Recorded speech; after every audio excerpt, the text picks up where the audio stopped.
Une dinguerie. Une dinguerie. Existe-t-il un autre mot pour qualifier ce film? Je ne pense pas. Je ne pense pas. Ce film est incroyable. Certains vont dire que je suis un fanboy Marvel. Faux. Parce que ce film est incroyable. Je n'ai rien vu de tel. En animation, et du côté de Spider-Man, c'est... Il y a tout. Et ce qui est fou, c'est que Sony, dans ce film-là, a réussi à faire tout ce que No Way Home a raté. En lien avec le multivers, j'entends. Ce film est... Je n'ai pas d'autre mot pour le qualifier. Il est... Je... J'ai vu le film. Il est vrai que c'est une analyse, une critique à chaud. Donc, il y a peu de temps. Mais, sur le trajet du retour, quand je conduisais, je me suis dit, mais y a-t-il un élément négatif à ressortir de ce film-là? Non. Non. Je n'ai rien à dire de négatif sur ce film-là. Rien du tout. Technique, parfaite. Montage, parfait. Musique. Moi qui pensais qu'il ne pouvait pas faire mieux que What's Up Danger, la bande originale, je vais la saigner. Demain, je vais dans le sud. Tout le trajet, la musique du générique de fin. Ah, ce film est incroyable. Il te tient en haleine du début à la fin. Tu te dis quand est-ce que ça va s'arrêter pour lui? Qu'est-ce qu'il va se passer? Et il y a la fin. La fin. C'est incroyable. Ce film est... Bref. Il faut déjà remettre certaines choses dans leur contexte, d'accord? Déjà, il faut savoir que ce deuxième film n'est pas du tout réalisé par les mêmes personnes. Là où, pour Spider-Man New Generation en français ou Into the Spider-Verse en anglais, merci, ils ont laissé le titre Across the Spider-Verse pour le 2, qui devait s'appeler Seul contre tous. Voilà. Mais du coup, à la réalisation du premier film, c'était donc Bob Persichetti, on avait également Peter Ramsey et Rodney Rothman. Et pour le deuxième, on a Kemp Powers, Joaquin Dos Santos et Justin K. Thompson. Donc on a changé totalement l'équipe en lien avec la réalisation. Et c'est là où déjà je voulais marquer un petit temps d'arrêt, c'est que déjà que le premier film est une masterclass. Alors pas du point de vue budgétaire, enfin pas au niveau du budget mais plus au niveau du box-office. Le film n'a pas énormément marché, même si on en dit toujours du bien, le film n'a pas énormément marché par rapport à ce qu'on aurait pu imaginer. Le fait est que ce film a eu l'Oscar en 2018. Il a dépassé Les Indestructibles 2. Alors je ne dis pas que Les Indestructibles 2 est une perfection, mais disons que c'est Pixar, et eux, ils ont raflé je ne sais pas combien d'Oscars de récompenses, en veux-tu, en voilà. Là, premier film, boum, Oscar. Et ils se disent, on va faire une suite, mais on va changer toute la réalisation. Alors je ne sais pas ce qui s'est passé en interne, est-ce qu'ils voulaient changer, je ne sais pas, mais en tout cas, pour Across the Spider-Verse partie 1 et partie 2, entre guillemets, puisque ça a changé bien évidemment, mais donc le trio qui a donc été choisi pour ce deuxième film reviendra pour le troisième, puisque oui, vous le savez, ou peut-être pas, peut-être que je vous l'apprends, même si on le sait à la toute fin du générique, mais Spider-Man Beyond the Spider-Verse, donc au-delà du Spider-Verse, sortira donc normalement en 2024 et est réalisé par les mêmes personnes qui se sont occupées de Cross the Spider-Verse. Donc déjà, premièrement, je suis conquis, et pour moi c'est un gage de qualité par rapport à ce qu'ils peuvent nous proposer sur une continuité scénaristique qui est pour l'instant vraiment du jamais vu en termes de Spider-Man. Alors il est vrai qu'il ne faut pas nécessairement comparer le live action avec l'animation. Certains vont dire que ce n'est pas la même chose pour No Way Home, etc. Mais en fait, le truc c'est que là où je compare, c'est par rapport à l'intention et l'introduction du multivers, là où dans un film animation, c'est parfaitement expliqué, dans No Way Home, même encore aujourd'hui, quasiment 2 ans après, je me pose des questions de comment est-ce que c'est possible, ça ne l'est pas. D'accord? Ce film coche toutes les cases. Il explique pour ceux qui n'ont rien compris. Il explique même pour ceux qui auraient compris, et il explique pour ceux qui ont compris. Il touche tout le monde. Et les personnages sont d'un charisme incroyable. Peut-être un, c'est vrai, il y en a peut-être un qui est un petit peu moins présent, mais c'est aussi pour laisser la place à 2 autres personnages, je pense à Peter B. Parker. Alors sachez d'ailleurs que dans cette critique, il y aura une partie sans spoiler et une partie avec spoiler. Je vous indiquerai de toute manière le timecode entre guillemets pour savoir à quel moment vous pouvez arrêter de regarder la vidéo, puisque dans la seconde partie, je vais vous montrer notamment des photos, même si bon, ce sont des photos des trailers et des teasers, mais peut-être que tout le monde ne veut pas les voir. Et sachez qu'il va y avoir du coup une vidéo. Alors je ne sais pas quand est-ce qu'elle sortira, j'espère ce week-end ou possiblement lundi au plus tard, sur les détails cachés. Dites-vous bien que lorsque l'on est, et ça ce n'est pas un spoiler, mais lorsque l'on est dans cet endroit-là, le nombre de détails cachés, c'est affligeant, d'accord? Et je plains ceux qui ont travaillé sur ça, et je me plains même moi d'essayer de me souvenir de ce que j'ai vu, parce qu'il y a des petits détails plutôt intéressants que j'ai remarqués, mais il y a aussi des choses que je vais devoir regarder sur les différents réseaux, etc., pour voir si d'autres personnes ont vu ça et vous faire un condensé un petit peu. Mais donc ça arrivera un petit peu plus tard. Revenons sur ce film-là. Ce film est vraiment tout ce que je n'ai même pas imaginé. Disons que j'avais imaginé des choses, alors on s'est trompé sur certaines choses, on a eu raison sur d'autres, je n'expliquerai pas pourquoi dans cette partie-là, mais ce film coche toutes les cases que j'ai voulu, et même en rajoute encore. Parce qu'il est vrai que, et c'est là où je vais commencer, pas à spoiler, mais à commencer à parler un petit peu de l'intrigue sans pour autant rentrer dans les détails, l'évocation du personnage de Gwen est tout simplement magistrale. Là où j'aurais espéré, à un moment donné, peut-être avoir, je ne sais pas, un spin-off sur elle, ce n'est même plus nécessaire. Alors si on en fait un sur la suite, etc., pourquoi pas? Mais ce n'est même plus nécessaire. Ce film te propose une itération de ce personnage qui est super intéressante. Et ce qui est très intéressant, c'est qu'on te montre encore une fois ce principe de des choses qui doivent arriver et qu'on ne peut pas changer. Et ce qui est fou, c'est qu'on le découvre notamment avec ce personnage-là, et elle a une ampleur dans celui-ci qui est folle. Déjà, quand on la découvre dans Into the Spider-Verse, c'est génial. Là, elle prend une incidence dans l'histoire, mais c'est vraiment énorme. Et par ailleurs, par rapport à Gwen, restons là-dessus, parlons de l'esthétique. Alors sachez que cette image-là est tirée d'Into the Spider-Verse, mais je n'ai pas trouvé de belles images en bonne qualité du coup sur son univers qu'on a vu dans les trailers sur le deuxième film. Donc je me permets de mettre cette image-là pour illustrer mes propos, puisque c'est tout simplement majestueux. Que dis-je? C'est incroyable, encore une fois. Ce mot va rester, vraiment. Pour ce film-là, je ne peux rien utiliser d'autre. L'esthétique qui est utilisée, le côté pastel, le côté où tu ne sais même pas en réalité quelle couleur est utilisée, c'est fou. Parce que en fait, on joue beaucoup sur les ombres, beaucoup sur les reflets, etc.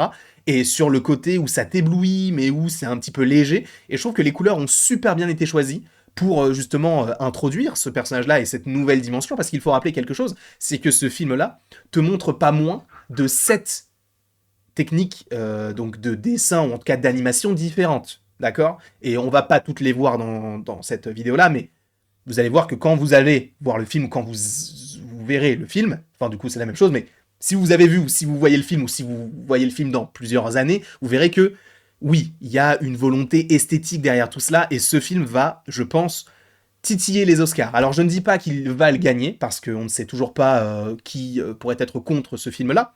On n'a pas encore vu tous les films qui pourraient être du côté comment peut-on dire ça, des lauréats, entre guillemets.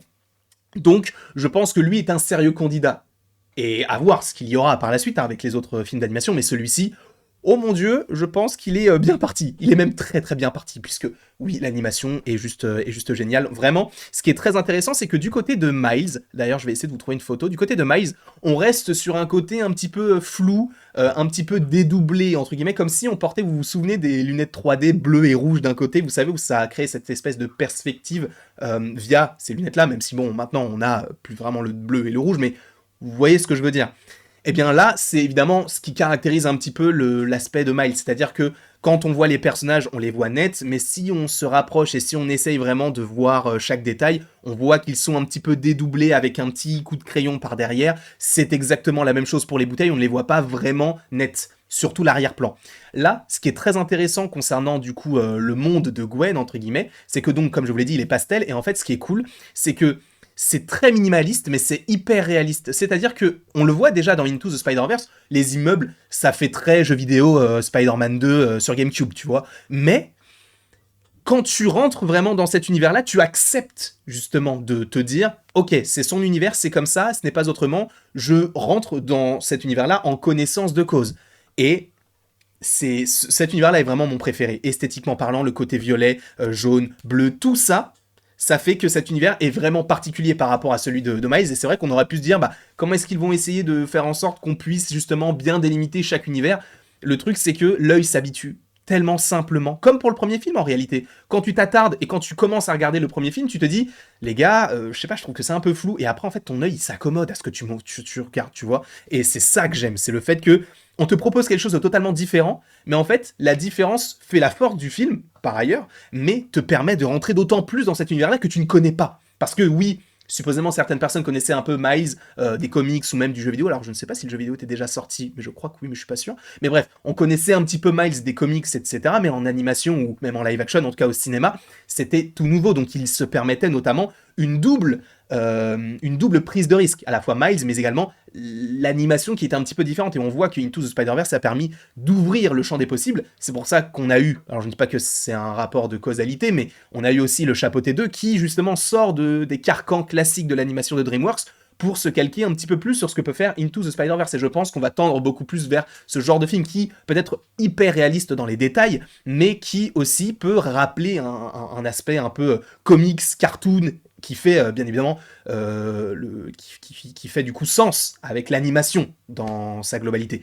Quoi qu'il en soit, pour faire un petit tour global sur l'animation de Gwen, elle est tout simplement géniale. Mais je voulais, et vous savez quoi, je vais mettre quelle image j'aimerais bien mettre du coup Miles. On va mettre Miles 2 pour parler un petit peu de la bande son. Comme je vous l'ai dit en introduction, la bande originale, épique. On a du funk, enfin de la funk, on a du R&B, on a du hip-hop, du rap, on a tout ce que j'aime dans ce film-là. Et c'est là où je suis content d'avoir ce genre de personnages aujourd'hui pour la nouvelle génération, qui peuvent justement s'identifier et grandir avec ce genre de personnages. Et c'est vrai que moi à l'époque j'avais pas forcément ça, donc je ne me plains pas non plus, hein, j'ai une très belle enfance, hein. Mais c'est vrai que je me dis que ça fait du bien en fait d'avoir ce genre de perso qui peut te ramener en fait totalement dans son univers en fait, que ce soit par rapport à sa culture, que ce soit par rapport même, comme je l'ai dit, à l'animation, que ce soit par rapport à ses goûts musicaux qui sont un petit peu différents de ce qu'on peut entendre dans les films super-héroïques entre guillemets, dans le sens où en général on n'entend plus des musiques épiques, notamment Danny Elfman avec Sam Raimi, Spider-Man, etc. Ou même, je sais plus qui s'occupait du coup de The Amazing Spider-Man 2, mais même, tu vois, Alan Silvestri avec les Avengers, on a des choses qui sont vraiment contemplatif dans l'écoute, si tu vois ce que je veux dire. En gros, ça accompagne évidemment le mouvement, mais ça te rend quelque chose de très... ça renforce en fait les scènes, tu vois ce que je veux dire. Là, c'est la même chose, mais de manière un petit peu plus contemporaine, en justement mêlant un petit peu la culture de Miles Morales, mais également avec le côté épique qu'on peut avoir dans un film classique de super-héros. Et ça, je trouve que c'est trop génial. J'ai hâte, je vais la dévorer, vous ne vous rendez pas compte que je vais bouffer la BO. Il y avait What's Up Danger, il y avait I'm Not Scared.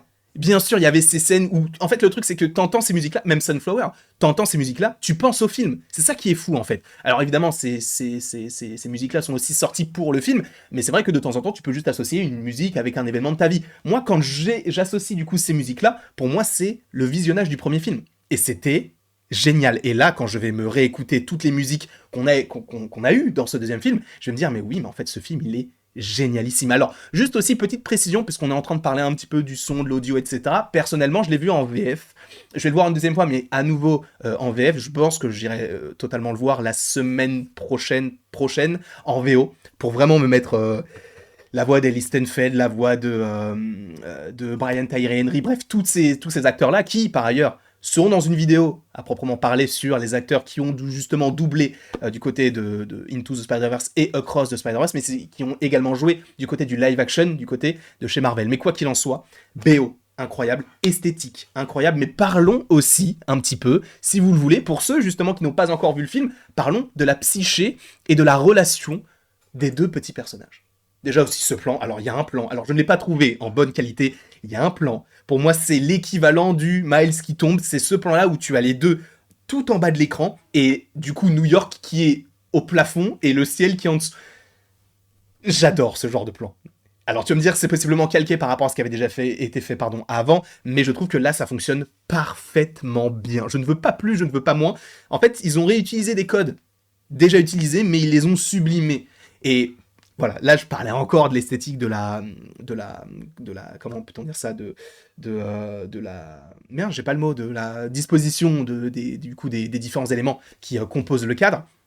Mais là, parlons un petit peu de ces deux personnages. On a une Gwen qui, par contre, elle, c'est vrai qu'elle m'a un peu, pas énervé, mais c'est un peu son but, c'est un peu son rôle, où tu sais que Miles, voilà, il veut entretenir possiblement quelque chose. Je ne vous spoil rien, c'est dans les trailers, hein, on les voit de toute manière. Mais c'est vrai que la relation, elle est hyper intéressante et elle diverge totalement de ce qu'on avait auparavant, notamment dans le premier film où il y avait ce début de séduction. Là, l'évolution des deux, elle est très très forte et très très cool, dans le sens où ils ne se sont pas vus pendant un certain temps, et ce qui est très cool, c'est que justement, les deux ont évolué à leur façon.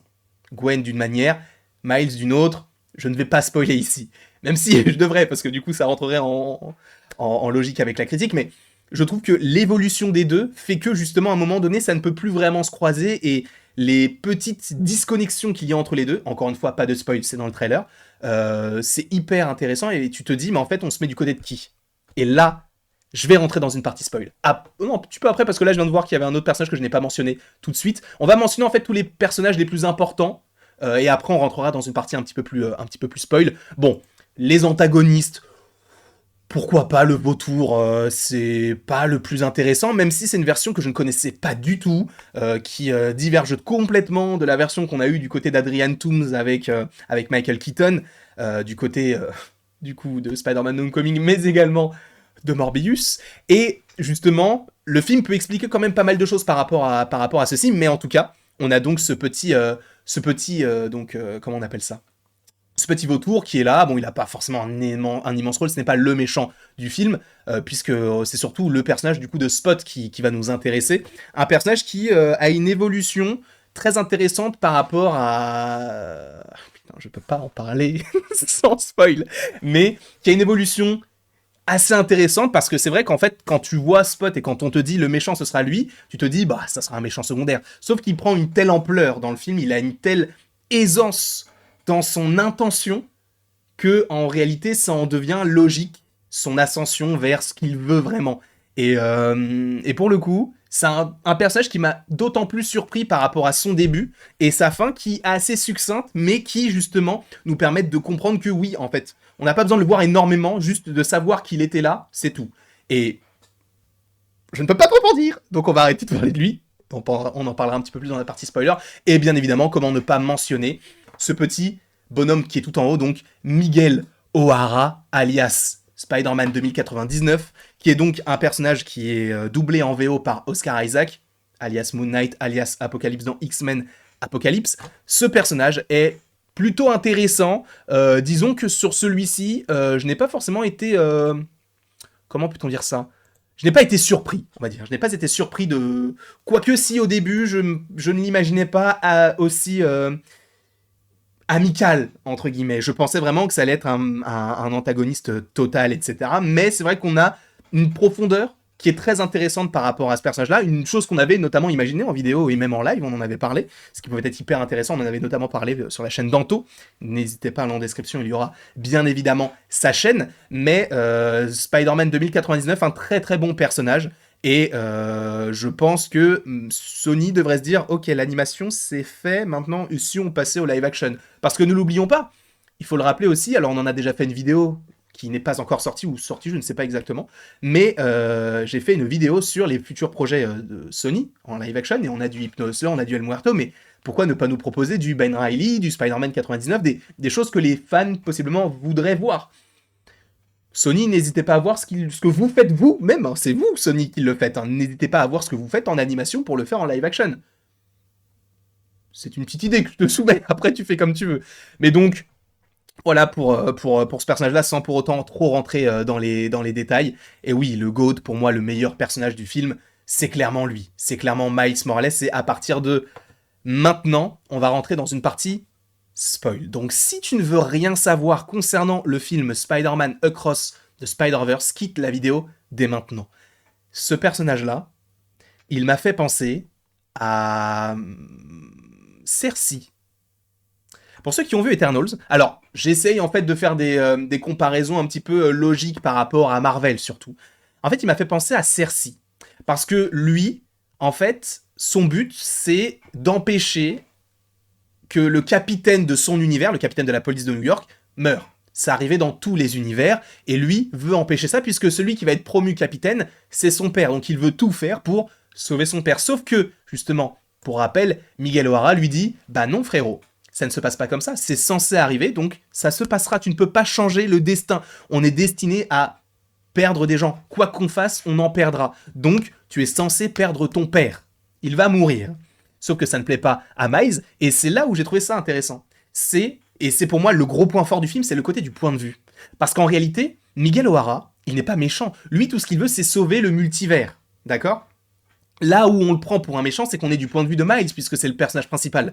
Et c'est la même chose pour Cersei et Ikaris. Pour rappel, dans Eternals, on a Ikaris qui est le grand méchant du film, et qui, justement, fait comprendre aux autres éternels que, en fait, on peut pas rester sur Terre et sacrifier des milliards d'univers qu'on pourrait créer avec le Céleste qui va sortir de Terre. Il faut détruire la Terre pour créer d'autres univers. Qui en soi peut être une ignonymie pour nous, terriens, mais quand tu prends du recul sur ses intentions, c'est sacrifier un monde pour en créer des milliards. Et là, c'est la même chose. Ce serait, du coup, tuer une personne pour en sauver des milliards, parce que si Miles, justement, sauve le petit bonhomme qui est son père, eh bien, ça va créer une anomalie dans son univers, puisqu'en fait, lui-même est une anomalie. Et c'est là où ça m'a retourné le cerveau, et je me suis dit... S'ils ont pensé à ça depuis le début, c'est génial, sinon c'est le meilleur retcon de l'histoire. Bon, peut-être pas, mais faut juste pour vous prévenir, en gros, l'araignée qui a piqué Miles vient de la dimension numéro 42, de la Terre 42, sauf que Miles vient de la Terre 1610, et il y a déjà un Spider-Man dans son univers, puisque c'est Peter Parker, donc Miles a été piqué par une araignée qui ne vient pas de son univers, donc le destin qu'il a eu lui aurait dû arriver à un autre personnage dans l'univers de la Terre 42. Et c'est là où ça devient hyper intéressant, c'est qu'en fait l'anomalie, c'est lui, parce qu'il n'aurait jamais dû rencontrer cette araignée, parce que s'il ne s'était pas fait piquer, en fait il y aurait dû avoir uniquement Peter Parker, qui aurait survécu avec le caïd, etc. Parce que s'il n'avait pas eu à sauver Miles au tout début du film, eh bien il n'y aurait jamais eu cette continuité dans le futur possible.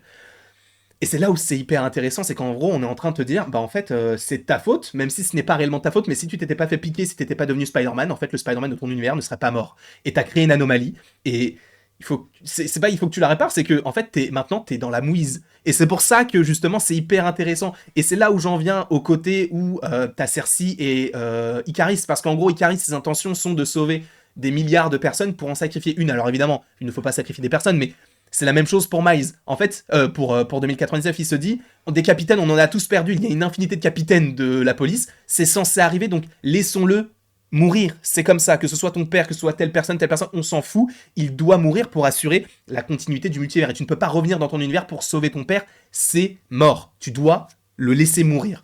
Et c'est là où c'est hyper intéressant, parce que là, Miles adopte le point de vue de Cersei. Et c'est d'autant plus intéressant parce que là, on a tous cette Spider Society qui se met en quête de récupérer Miles pour ne pas qu'il retourne dans son univers, afin de ne pas sauver son père, pour sauver le multivers. Tu vois ce que je veux dire ? Et là, c'est différent avec Eternals, puisque Ikaris était tout seul.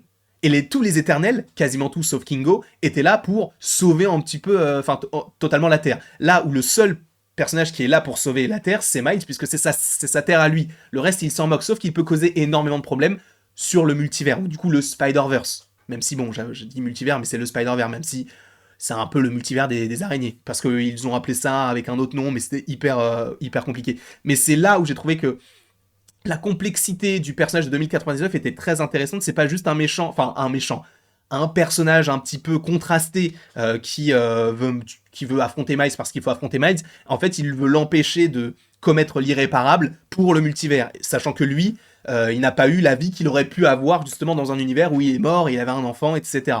Je trouve que la psychologie de ce personnage-là, de 2099, est hyper intéressante. Mais j'avais aussi envie de revenir sur Gwen, parce que le tout début du film, en fait, c'est 10-15 minutes uniquement sur ce personnage-là. Là où j'aurais pu imaginer un début avec Miles Morales, on a un début avec Gwen qui dure 15 minutes. Et à la fin de ces 15 minutes, je ne sais pas si les personnes qui étaient à côté de moi m'ont entendu, mais quand on a eu du coup le Columbia Pictures présente, au bout de 15 minutes de film et qu'on avait du coup toute l'histoire de Gwen, de savoir comment est-ce qu'elle avait rencontré Spider-Man 2099, Spider-Woman, etc., j'ai fait « Oh putain !» Et c'est là où je me suis dit, là, je rentre dans un banger. C'est-à-dire que les 15 minutes m'ont montré quelque chose que je n'attendais pas dans ce film-là, mais qui dépasse toutes mes espérances. Dans 15 minutes, alors que c'est même ce qu'il y a avant le générique. Je me suis dit, c'est bon, ce film il est pour moi, je vais prendre tout ce que j'ai à prendre, et j'ai tout pris, je n'ai rien laissé, j'ai tout pris dans ce film-là. Donc ce projet donc, de Across the Spider-Verse est tout simplement un don du ciel. C'est vraiment un don du ciel. Quand tu sais ce que Sony peut faire, tu te dis, il peut y avoir de l'espoir sur l'avenir. Mais bien sûr, on verra. Alors, il faut aussi qu'on parle, vite fait, avant de parler un petit peu de chaque itération, et notamment même de Spot, faut parler un petit peu de ce personnage-là. Très vite fait. Parce que, et je ne pouvais pas ne pas en parler, il y a un détail caché qui n'est pas caché. Mais c'est le Prowler. Vous avez vu plusieurs personnages en live action. Vous avez vu Madame Chen de l'univers de Venom, mais vous avez vu aussi un personnage nommé le Prowler avec une armure semblable à celle-ci, mais qui est en live action. Et tu t'es dit, sa tête, je l'ai déjà vu quelque part, ce mec-là. Oui, tout ça. Il y a un moucheron. Tout simplement parce que ce mec-là, qui joue le Prowler en live action dans ce film, c'est Donald Glover. Et Donald Glover joue dans Spider-Man Homecoming, et il joue qui? Aaron Davis dans ce film-là. Et il est qui? Prowler. La référence du truc, quand j'ai vu Aaron Davis, enfin du coup, Donald Glover avec l'armure du Prowler, je me suis dit, vraiment dans la salle, j'ai fait oh. Alors qu'en vrai, c'est pas un truc de ouf, mais le fait de me dire, déjà il est là, parce que moi j'adore cet acteur, c'est un mec, il est incroyable. Ce qu'il véhicule comme valeur, c'est fou. C'est vraiment un exemple pour moi. Et le fait de le voir déjà dans un film en animation où tu t'attendais pas du tout à le voir, tu te dis ah d'accord, ok, ça marche, c'est comme ça, bah ok, je prends.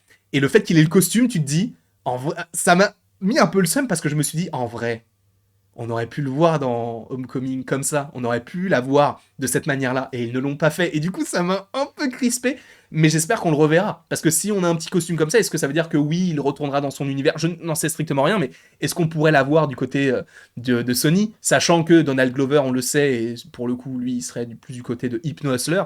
Faites un projet Prowler, moi ça me va, un projet Prowler avec Donald Glover, mais je prends 1000 fois. Ça peut être hyper intéressant. Dites-moi dans les commentaires si vous voulez ce projet-là en live action. Je vais en faire une vidéo.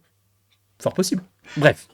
En tout cas, on y reviendra après sur ce personnage-là, parce qu'il y a beaucoup de surprises. Mais il y a d'autres personnages qu'on découvre dans ce film, notamment Spider-India. Alors ce personnage-là, je n'en attendais pas spécialement grand-chose, mais c'est très cool. C'est un personnage qui est très cool, qui apporte une légèreté un peu différente. Même l'animation, c'est superbe. Moi, ça m'a fait penser un peu, les couleurs évidemment, à ce qu'on peut trouver en Inde. Du coup, le côté un peu vert, un peu rouge, qui pète un peu, tu vois. Ça, ce sont des esthétiques que j'aime beaucoup. Et je trouve que ça rend très bien dans ce film-là. Encore une fois, on passe d'univers en univers, donc on découvre de nouvelles comment peut-on dire ça, de nouvelles itérations d'univers entre guillemets. Et je trouve que c'est superbement bien réalisé, superbement bien pensé, parce que là où on est aussi sur quelque chose d'un petit peu minimaliste et pastel, on arrive quand même à se différencier des univers qu'on avait vus auparavant. Donc lui, pour le coup, son univers est hyper intéressant. Je pense qu'on le reverra, son univers, par la suite, parce que c'est grâce à cet univers-là et à ce qu'il se passe avec Alchemax et Spot, etc., qu'on sait à peu près déjà les intentions de Spot, mais également ce que sont du coup ces anomalies, les canevas, du coup les choses qui sont censées arriver mais qu'on empêche. Et on voit que il y a des possibilités en fait, tu peux changer le destin parce que tu n'es pas forcément maître de tous les choix du monde. Tu n'es maître que de toi-même. Donc c'est là aussi où il y aura un message assez intéressant à avoir dans le Beyond the Spider-Verse par rapport à Gwen Stacy. On y reviendra un petit peu plus tard. Donc Spider-Man India, très bon personnage. Ensuite, Spider-Punk, qui est pour moi il représente tout ce qu'il y a de bon dans ce film, c'est-à-dire de la nouveauté. Pareil, une esthétique qui fait un peu penser à du scrapbooking. Je sais pas si vous voyez ce que je veux dire. Le fait de coller plusieurs éléments sur une feuille qui sont forcément un petit peu différents, etc. Ça, je me souviens que ça s'appelle du scrapbooking, mais après c'est peut-être un petit peu différent. Ça peut être un autre nom pour celui-ci. Mais en tout cas, esthétiquement, il est génial. Pareil, moi ce qui me fait rire, c'est genre ouais, ça c'est encore la faute de la société de consommation. Tu vois, il y a plein de trucs comme ça. Moi, je trouve que c'est hyper osé d'avoir fait ça, justement dans un film qui aspire à avoir des millions d'euros, tu vois, ou des millions de dollars pour le coup. Donc c'est bien de dénoncer un petit peu ce genre de choses. Moi, je trouve ça très très cool ce qu'ils ont fait. Et même, enfin, le personnage, il insuffle un charisme qui est juste incroyable. Même Miles le dit. Je pensais que t'étais moins charismatique sans le masque, mais enfin, sans le masque, t'es incroyable. Et même lui le dit. Et justement, tu vois que lui, il est anticonformiste. Il veut pas justement se dire que, bah, en fait, il y a la Spider Society et rien d'autre après. Non, il peut aussi y avoir un autre petit groupe qui peut s'organiser tout seul. Et lui, voilà, j'ai vraiment hâte de le revoir l'année prochaine, puisque rappelons-le que Beyond the Spider-Verse sort l'année prochaine, et il y a justement une petite équipe qui s'est formée avec d'anciens et des nouveaux, et donc ça, pour le coup, ça peut être hyper intéressant.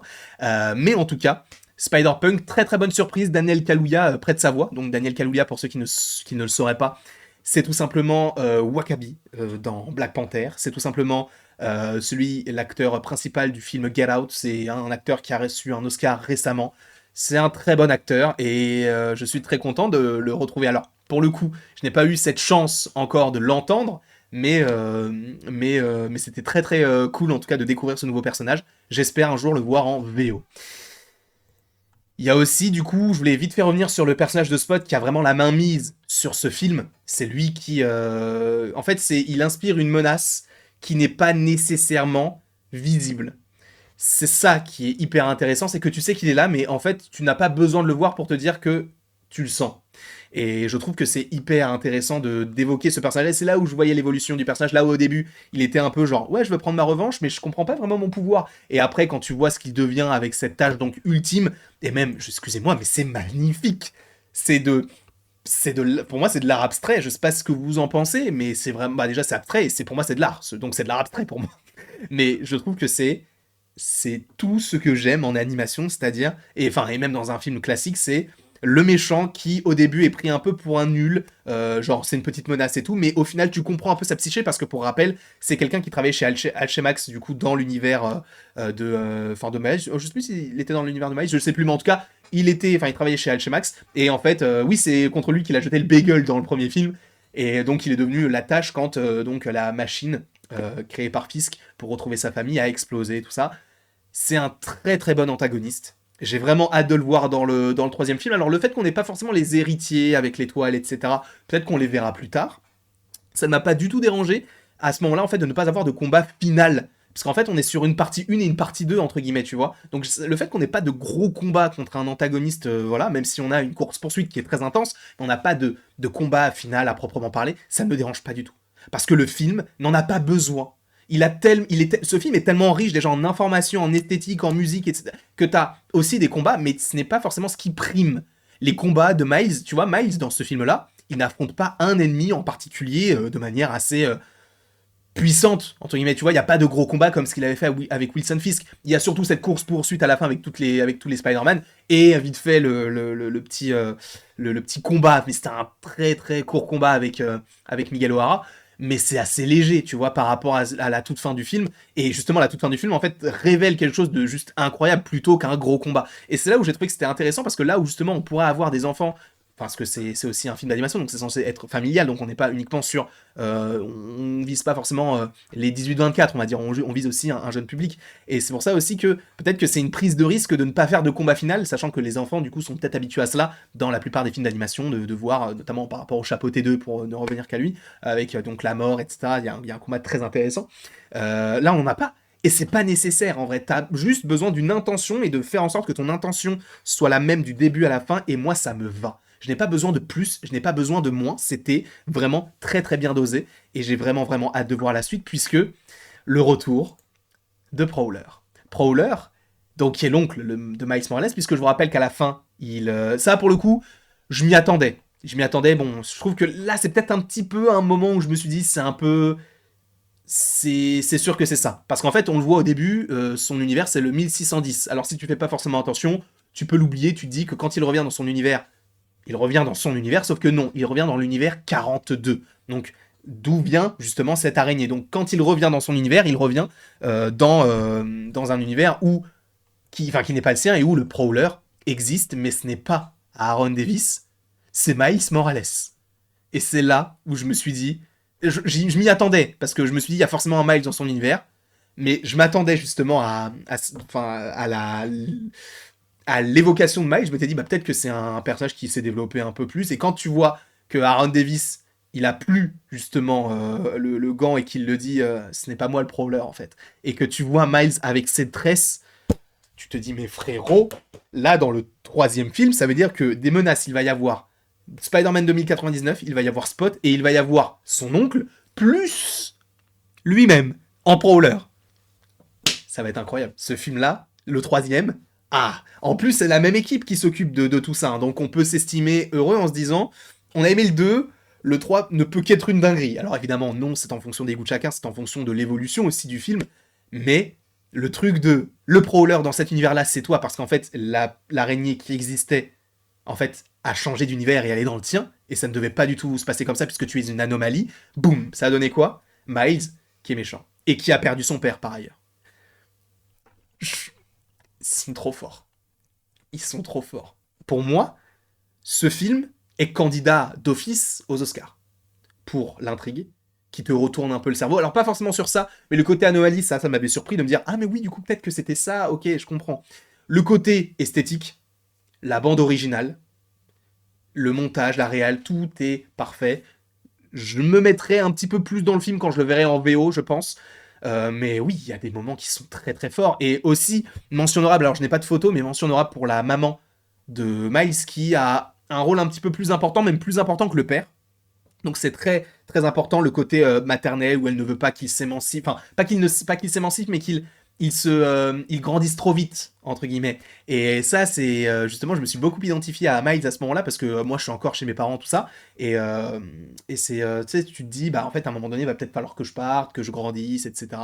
Et, euh, et c'est pour ça que je me suis identifié à Miles par rapport à ça où tu te dis sa mère le laisse faire un pas ce qu'il veut mais le laisse vivre et c'est une superbe façon justement d'ouvrir déjà le personnage, parce qu'on ne le connaissait pas véritablement dans le premier film, et c'est une très belle façon de l'explorer.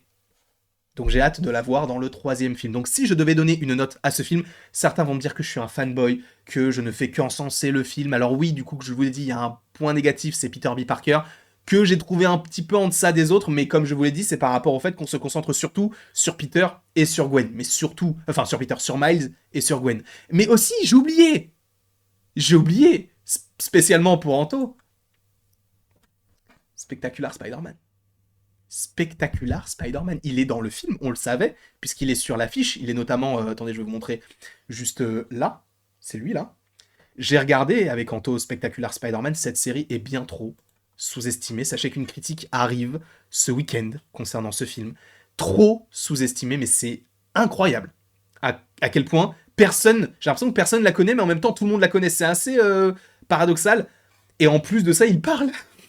Il a des lignes de dialogue. C'est génial. Les petites rêves comme ça, je trouve que c'est génialissime. Et en parlant de références, autopromo, encore une fois, ce week-end ou lundi, vidéo sur les détails cachés. Je vais me renseigner tout de suite là. Je vais renoter ce que que je n'ai pas oublié, juste pour vous dire que c'est dans un petit peu en tête. Le pyjama de la fille de Peter B. Parker, ses logos, ce sont des petits cochons. Elle a une peluche qui est semblable au bouffon vert dans l'univers de Miles Morales. Quand on voit le psy qui est avec le Peter Parker, qui est d'ailleurs doublé par Donald Renew, sur le mur, on voit qu'il a été écrit Ditko University. Steve Ditko, qui est l'un des créateurs de Spider-Man. Bref, il y a pas mal de petites références comme ça très intéressantes. En vrai, je vous en ferai une vidéo et j'espère qu'elle vous plaira. Quoi qu'il en soit, n'hésitez pas si vous avez aimé la vidéo, j'ai bugué, mais si vous avez aimé la vidéo, n'hésitez pas à le dire en commentaire. N'hésitez pas à me mettre en commentaire, surtout, en fait, la vidéo, je m'en moque, mais surtout votre avis concernant le film, une note aussi. Et si je devais donner une note, parce que rien n'est parfait, mais quand même un petit peu, je donnerais la note de 19,5 sur 20, s'il faut être pointilleux sur le fait qu'un film ne peut pas être parfait. Je pourrais mettre 20, mais ouais, le Peter B. Parker, l'évolution de Gwen qui m'énerve un peu, mais c'est un petit peu son rôle, donc pour le coup, c'est bien joué. Mais je mettrais quand même 19,5. Et après tout ceci, cette longue critique, déjà je voulais vous remercier, et à la prochaine, pour la prochaine. Et évidemment, tu peux donc commenter ton avis sur le film, mais également aimer, partager ou même t'abonner si ce n'est pas déjà le cas.